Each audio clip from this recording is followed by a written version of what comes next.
Arrest Ed Buck! Arrest Ed Buck!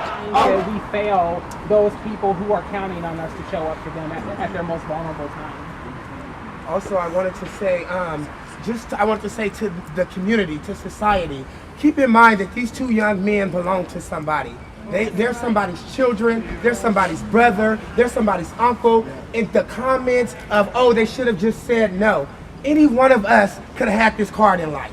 Any one of our family members could have had this card in life. Any one of us can still have this card in life. Don't get too proud and don't let your ego allow you to turn a deaf ear and a blind eye to the fact that somebody is preying on vulnerability in your neighborhood. And they're not only just preying, they're preying on black men. It's a sensitive issue that few of us talk about. Right. So our body parts are being hunted. It's like the elephant in his tusk. They'll kill the elephant for his tusk because there's some perceived value in his tusk. We don't create that. An endangered species. That's a daily construct that we have to endure. The gay community has created an acronym for my body part. It's called a BBC. Black people didn't create that. The gay community created that. They're dehumanizing us. This community, we may not be able to get a job working at a store, but we can take our clothes off and someone will pay for it. That's a reality. That's a reality. It's survival.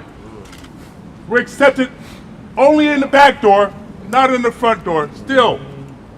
In 2019, that's a fact. It's a sensitive fact no one wants to talk about, but it's a reality. Our body parts are hunted for.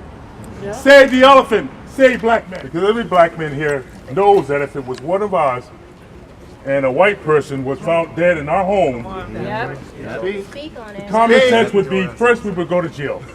First, hell, we've been arrested for marijuana when we go to jail. This guy has yet to feel the steel handcuffs. Right.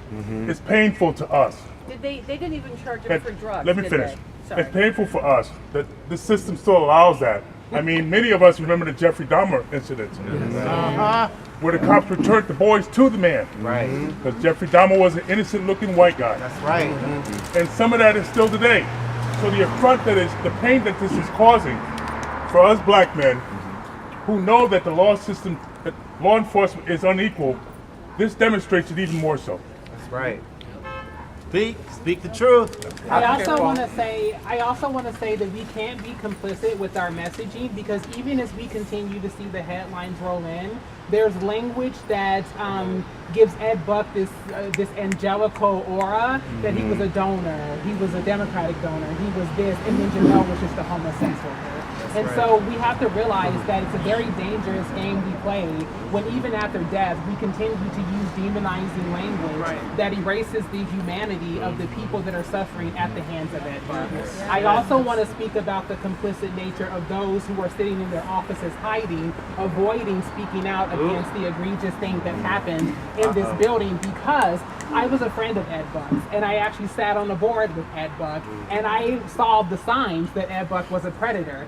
I know that I alone, as someone who was new on the political scene in West Hollywood, could not have been the only one that saw the signs. I had private conversations with individuals who saw the signs. And so for Jackie Lacey, the city of West Hollywood, and anybody else who saw the signs but looked the other way because they were afraid that they would lose social capital, you have blood on your hands. Amen. Yes. And excuse my voice, but he was not this crazed, drugged out person that came to this house. Timothy Dean was a law-abiding, tax-paying, educated citizen who we loved dearly. Dearly. And it's so upsetting to just go through all this stuff. It really is. But we're just going to miss him. We are going to miss him. I work with Timothy. We work in retail in Beverly Hills. We love our jobs. Timothy was great at his job. Timothy would help you with any possible thing, anything. Whether you needed money, food, or anything. Timothy was that kind of person because he was a caring person. And he was a healthy person. He hiked before he went to work at Runyon every morning, before sunrise, before he went to work in Beverly Hills. So these things that I keep reading about him, it just kind of makes me upset and mad. Come on. When we know what this person and who this person really was. And, you know, this was going to be his year to move on from retail and go into other things. He liked traveling. He just got back from Paris. He was happy to do that. So, I don't know. I just want to say those things so people know who this man really was. Right. That's all. Thank everybody for coming, and thank everybody for once letting young gay black boys and old gay black men know that we are important to society. Because I know everybody made a big deal that, Mr. Timothy Dean was not a young man, he was an older man. But he was an older man that mattered to our community. He was an older man that mattered to his family. And when you have conflicting stories of a neighbor that says, when that man was in that apartment, he was not inebriated. I interacted with him, he was not inebriated. And then you have a lawyer that says almost the same exact excuse that mirrors Gemmel's death. The police should have investigated. Communities is hurting, all our communities is hurting. Right now the eye is on Ed Buck for preying on young black males. Right. So guess what he's gonna do next? He's gonna go next door and start preying on young Latino males that look like us. So pretty soon, this predator is gonna be in somebody else's community. So if you stop him in our community, you don't have to worry about him getting to your community. So today, this is Mrs. Letitia and Mrs. Dean's problem. But tomorrow, this might be your mom's problem or your problem. Miss Letitia's already walking. So as Miss Letitia is coming, if you guys could just say her son's name and give her some respect. Her son's birthday is coming up, and that's why she's in town. So if you can repeat after me and say Gemmel names more. Gemmel Moore! Gemmel Moore! Gemmel Moore! Gemmel Moore! Now a third person has come forward. There's a whole bunch more, but Jermaine came forward. You guys still don't believe? I sat and said, white long johns. Did I not? He has pictures with Ed Buck in white. He has a fetish. He's a sick person. How much longer are you guys gonna turn your head and act like you don't see anything?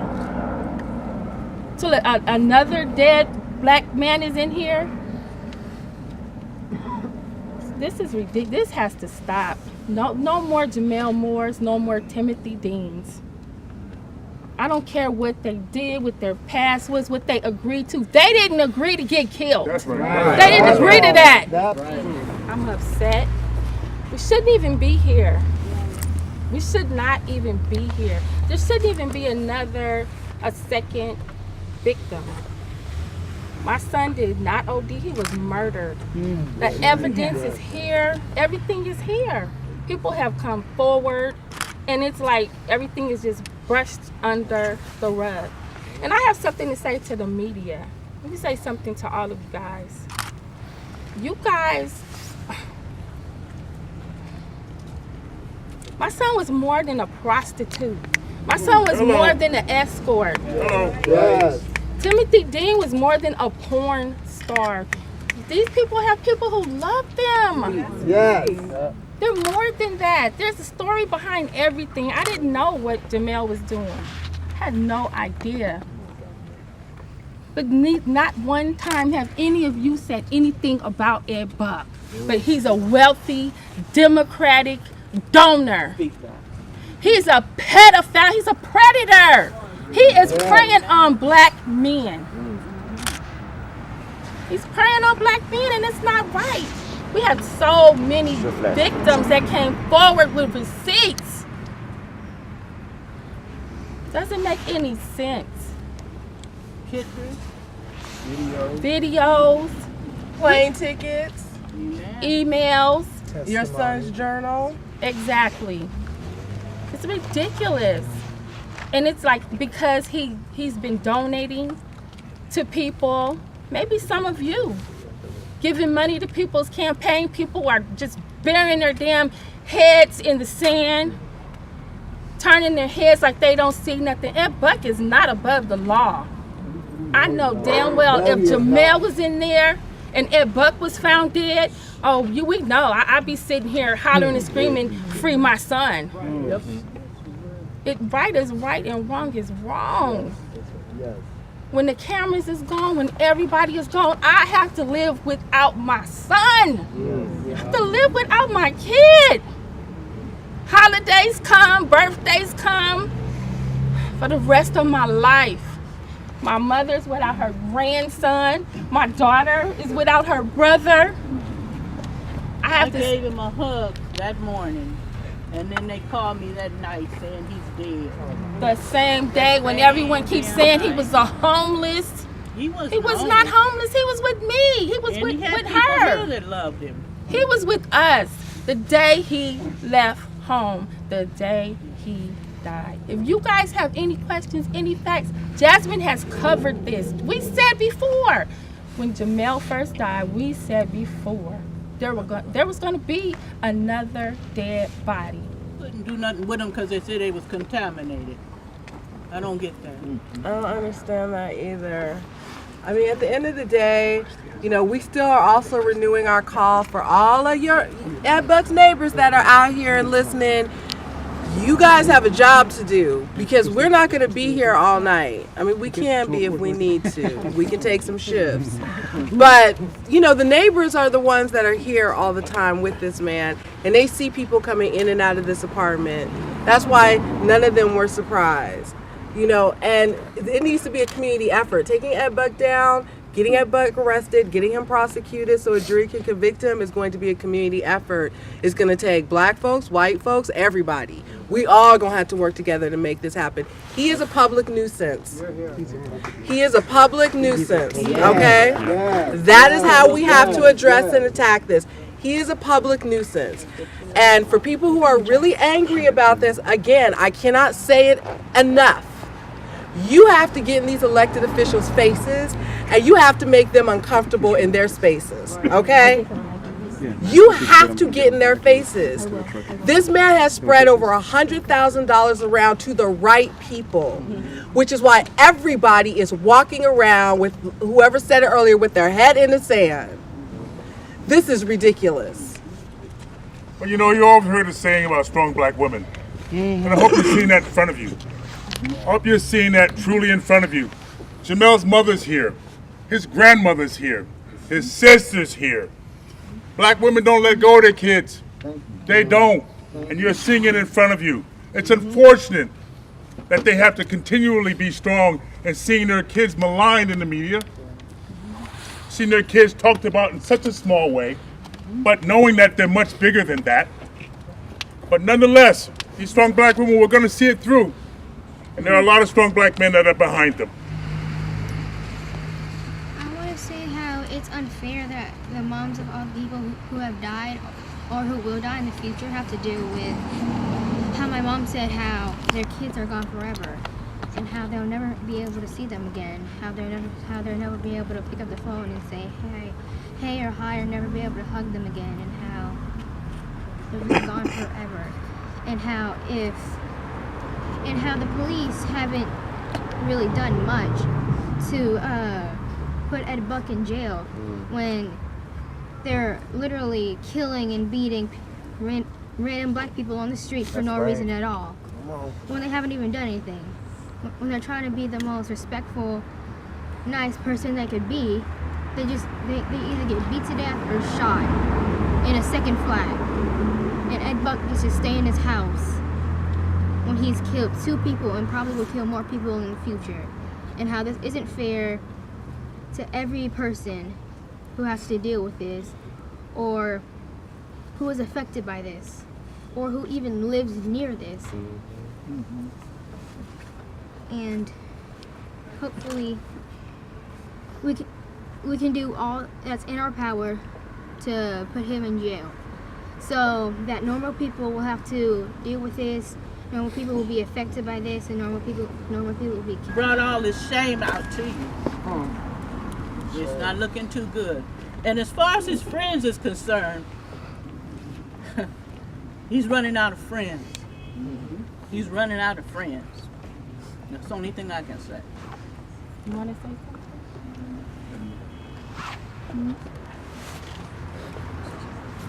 without any expectation that any of us would see what he wrote in that journal. And Gemmel had expectations to overcome his addiction and overcome the situation that he was in with Ed Buck, and not just for himself, but overcome it for our community and expose Ed Buck. He was talking to his friends and to his family members about bringing awareness to Ed Buck.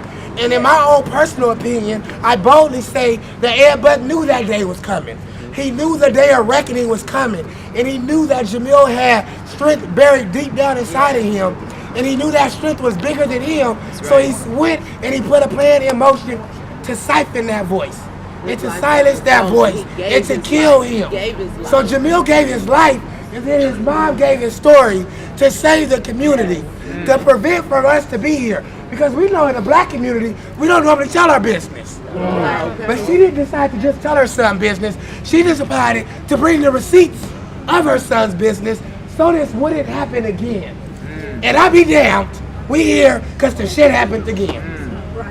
So I want to get ready to wrap it up, but I'm going to do it in this kind of a way because this is very important to me, and it's also very important to Ms. Nixon and Gemmel's family. One of the problems with that, Buck, when like Sister Melina was saying, we have to hold all of We're out there fighting for anyone who is being marginalized and killed and unjustly processed, or not allowing diverse voices to be heard. I say Black Lives Matter is here today.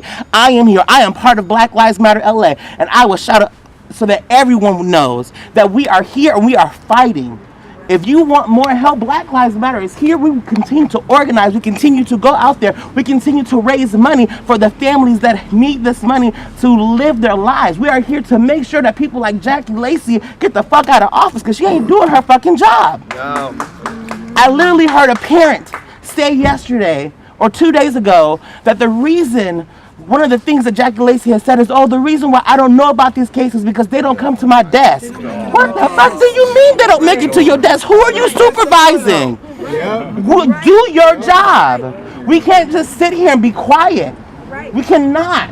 This fight is no longer, the black liberation fight is no longer about just black heterosexual folk. It's about everybody. It is about everybody. And I don't know if you know, but how many of us know that when black folk get their rights, when black folks are liberated, everybody is liberated. Everybody gets their rights. No matter what your religion, ethnicity, sexual orientation is. We are here for that reason and that reason alone. The Black Lives Matter movement is not dead. It is still alive and we are out here. So one more time, I'm just going to let you just one more time. If you are watching, if there are donors that are out there that got money from this motherfucker, one of the things that's important to know is that urge them, tell them, no, don't just give it back to anybody. Don't give it back to him. Give it to these families that need this money. There's funds that are set up. Give it to these organizations that are specifically for black gay men, like In the Meantime, APLA, Children's Hospital, all of these that are out here that are specifically here to fight for these groups of people. Must go! Jackie Lacey must go! Jackie Lacey will go! Jackie Lacey will go! Jackie Lacey will go! Jackie Lacey will go! And the last thing I'm going to say is I just want to send my love to the families. I'm here with 2 of my 3 children. I can't imagine what it's like to have your son's life stolen, to have your brother's life stolen. And we want you to know that one of the most beautiful things about the black community, about our community, is we don't know you necessarily, but you still my daughter, right? You still my sister, right? Yes. And we're in it together. And when you can't be here, we gonna be here. Okay? And so when we struggle for Gemmel, y'all struggle because you know him differently and love him differently. But we love him too, and we love you too. And we're struggling alongside you. Yeah. Timothy Dean's family, we're struggling alongside you. All Black Lives Matter, and we're gonna continue to fight. Ashe.